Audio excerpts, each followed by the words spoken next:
और बड़ी खबर, प्रधानमंत्री नरेंद्र मोदी ने ब्रिक्स सम्मेलन के लिए आए विदेश मंत्रियों से मुलाकात की है। यह सम्मेलन कई मायनों में बहुत महत्वपूर्ण माना जा रहा है। दरअसल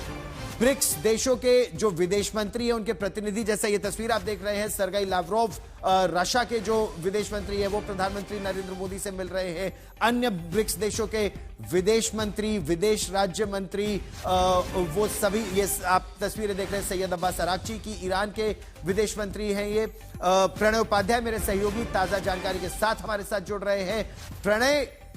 ब्रिक्स से क्या विदेश मंत्री अलग अलग देशों के एक मंच पर आकर जिस रेजिलियंस की बात कर रहे हैं, जिस इनोवेशन की बात कर रहे हैं और आगे का रास्ता ऊर्जा के क्षेत्र में, क्या कोई उम्मीद कि यूएई और ईरान दोनों ही इस मंच पर है? तल्खी ज्यादा या बातचीत से समाधान निकालने की दिशा में आगे बढ़ने की बात ज्यादा?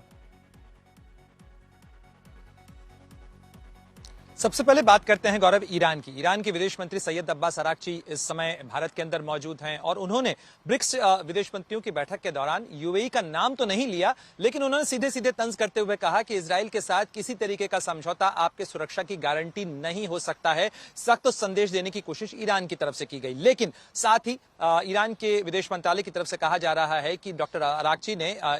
यूएई का नाम केवल इसलिए नहीं लिया क्योंकि हम ब्रिक्स की भावना का सम्मान करना चाहते हैं, ब्रिक्स की एकता को बरकरार रखना चाहते हैं और हम नहीं चाहते हैं कि किसी कारण से ब्रिक्स के अंदर जो सहमति बनाने की कोशिश हो रही है वो डीरेल हो जाए। भारत की कोशिश यही है कि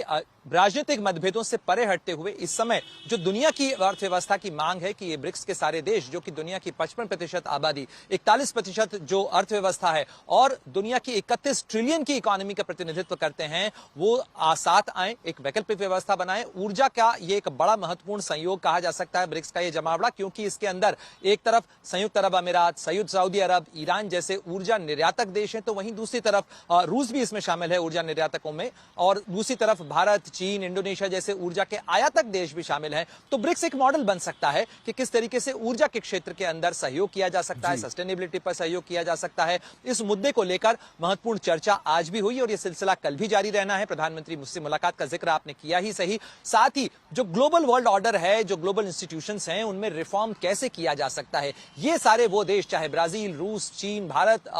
साउथ अफ्रीका की आप बात करें या एक्सटेंडेड ब्रिक्स की बात करें, ये सारे वो देश हैं जो कि मल्टीपोलर वर्ल्ड की बात करते हैं, जो कि वैश्विक व्यवस्था में सुधार की बात करते हैं, जो पश्चिमी नजरिए से चल रही व्यवस्था के विपरीत जाकर व्यवस्था के अंदर उन नए सुधारों की बात करते हैं जो ज्यादा व्यापक हों, ज्यादा सार्वभौमिक हों।